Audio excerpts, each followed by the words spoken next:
Beneath the grand narratives, history conceals dark secrets. Unsurprisingly, some of these events have been purposely erased from books and are even forbidden to discuss at schools. Luckily, we're not in school anymore.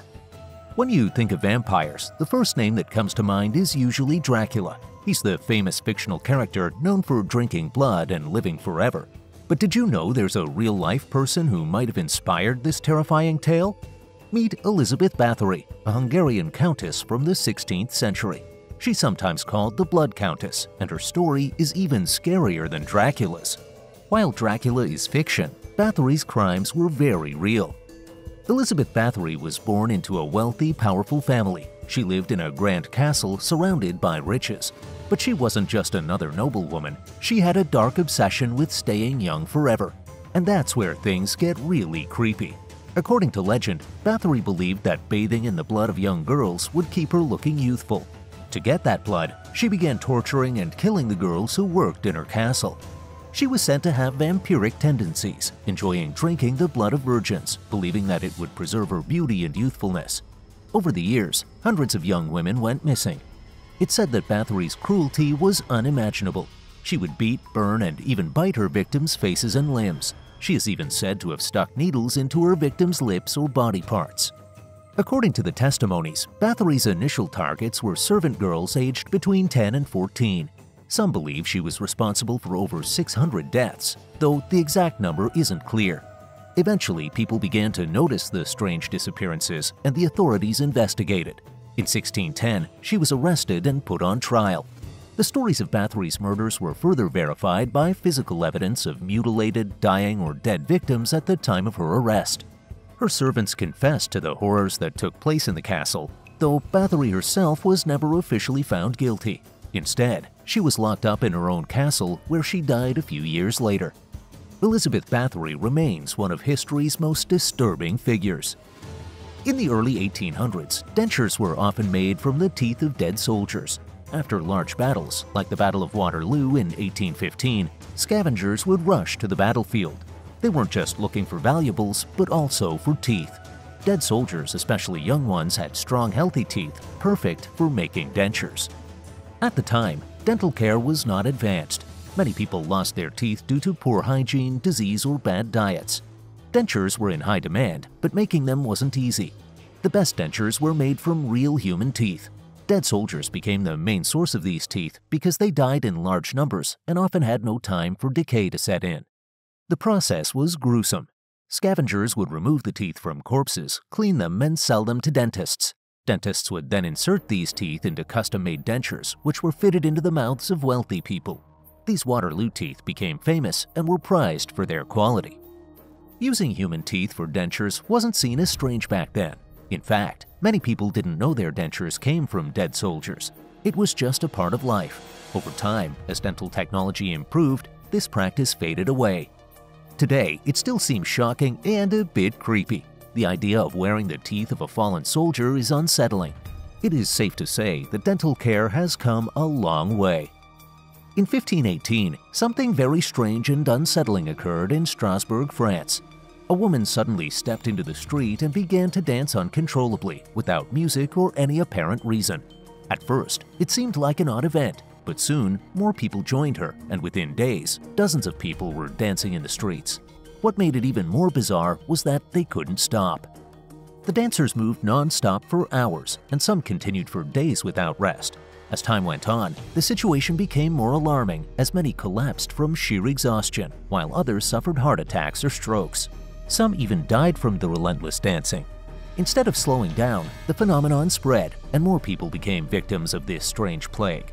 The city was in a state of confusion and panic, as no one could explain what was happening. In a desperate attempt to fix the situation, local authorities thought it best to let the dancers exhaust themselves. They went so far as to hire musicians and build a stage, hoping this would bring the plague to an end.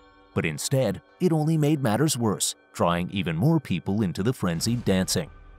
Historians still debate what caused the dancing plague. Some believe it was a form of mass hysteria triggered by extreme stress, as people were dealing with poverty, disease, and famine at the time.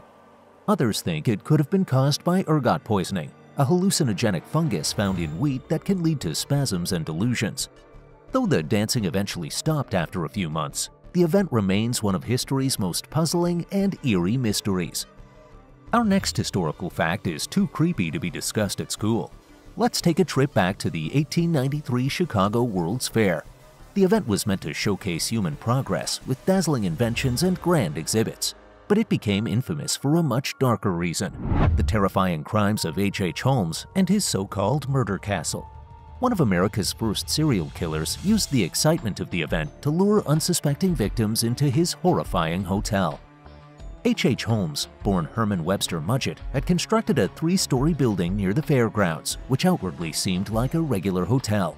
However, the inside was a twisted labyrinth of hidden rooms, trapdoors, and secret passages. Holmes had designed the murder castle with deadly precision. There were soundproof rooms where he could lock victims away, staircases that led to nowhere, and chutes that dropped bodies straight to the basement. In the lower levels, he had gruesome setups, including vats of acid and a crematorium used to dispose of the remains. Many of his victims were young women who had come to Chicago to find work or see the famous World's Fair. Holmes would charm them, offer them rooms in his hotel, or promise jobs, only to lead them into his elaborate traps. He had a reputation as a businessman and doctor, which helped him gain the trust of his victims. For years, Holmes operated this house of horrors undetected. It wasn't until an insurance fraud scheme went wrong that the police started investigating and uncovered the gruesome truth. Holmes was arrested and eventually executed in 1896. While in captivity, awaiting his trial and sentencing, Holmes authored an autobiography, Holmes' Own Story, in which he wrote, "I could not help the fact that I was a murderer, no more than the poet can help the inspiration to sing." This one sentence is enough to send chills down the spine. Here's another disturbing historical event that your school probably skipped: Unit 731. This was one of the darkest chapters in World War II history, but it's rarely talked about. Unit 731 was a secret research facility run by the Japanese Imperial Army from 1937 to 1945. Based in occupied China, it carried out some of the most horrific human experiments ever recorded. Led by General Shiro Ishii with 3,000 Japanese researchers working at the facility, Unit 731 was officially set up to develop biological weapons, but its true purpose was far worse. Thousands of Chinese civilians, prisoners of war, and others were subjected to brutal experiments. These experiments included vivisection, where people were dissected alive without anesthesia. The subjects often included pregnant women, and sometimes the unborn children were also experimented on. Victims were exposed to extreme cold to study frostbite, deliberately infected with deadly diseases like anthrax and the plague, and even used to test the effects of grenades, flamethrowers, and chemical weapons. What made Unit 731 so horrific was the lack of any regard for human life. The researchers referred to their victims as logs, as if they were not even human. The goal was to advance Japan's military science at any cost, including using biological warfare in future battles. Even more shocking is what happened after the war. Despite the monstrous acts committed, many of the scientists, including General Ishii, were granted immunity for war crimes by the US in exchange for the data they had gathered. This allowed many of them to escape punishment, and the victims of Unit 731 were largely forgotten. Lastly, we have a disturbing institution that turned fallen women into slaves: the Magdalene Laundries. These institutions, started in the 18th century, were originally set up by Catholic nuns to house women considered morally corrupt. But over time, they became more like prisons, with many different groups of women being forced into the system, often with the help of the Irish government. Women came from psychiatric hospitals, jails, and even from their own homes, sent by their parents for being pregnant out of wedlock or simply for being too flirtatious. The women who entered the laundries had no clear path to freedom. Some were victims of rape or sexual assault. Others were teenagers pregnant and abandoned by their families, while some were there for reasons that were never fully explained. The laundries were supposed to help reform these women, but instead, they became places of forced labor. The Irish government supported these institutions financially in exchange for laundry services, making the state complicit in the abuse. Inside the laundries, the nuns ruled with absolute power.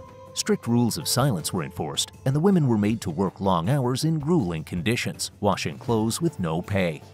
The physical and emotional abuse was rampant. Nuns often beat the women. As survivor Mary Smith described, "You didn't know when the next beating was going to come."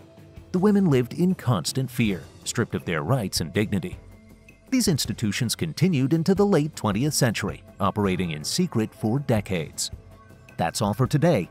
Which of these historical events were talked about in hushed tones in your school? Let us know in the comments below.